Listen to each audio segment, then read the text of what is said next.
रात की नीरव सन्नाटे के बीच एक औरत की दर्द भरी आवाज सुनकर सुधा का रोम रोम कांपने लगा था। ये किसके रोने की आवाज आ रही है? आज तो अस्पताल में कोई मरीज भी भर्ती नहीं है और वो कमरा तो वैसे भी बंद रहता है। सुधा का दिमाग कहता था कि उस कमरे में किसी के होने की कोई संभावना नहीं है, लेकिन दिल जानता था कि आखिर ये आवाज है किसकी।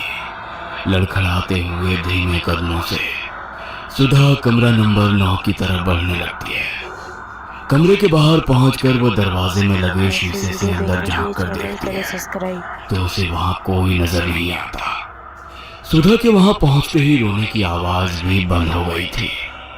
हैरान होकर सुधा वहां से जाने के लिए मुड़ती है, तभी उसे कमरे का दरवाजा जोर जोर से पीटने की आवाज सुनाई देने लगती है, जिसे सुनकर सुधा बुरी तरह चौंक जाती है।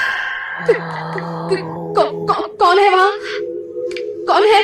सुधा के पूछते ही एक बार फिर से किसी औरत की बुरी तरह से रोने चिल्लाने की आवाजें सुनाई देनी शुरू हो जाती है। एक तरफ दरवाजा पीटने की धमधम, दूसरी तरफ वो डरावनी रोती हुई स्त्री की आवाज। सुधा दौड़ते हुए डॉक्टर राघव के कैबिन की ओर जाने लगती है, लेकिन अचानक सुधा को महसूस होता है कि राघव के कैबिन के बाहर कोई औरत काला लबादा पहने खड़ी उसे ही घूर रही है। कौन हो तुम?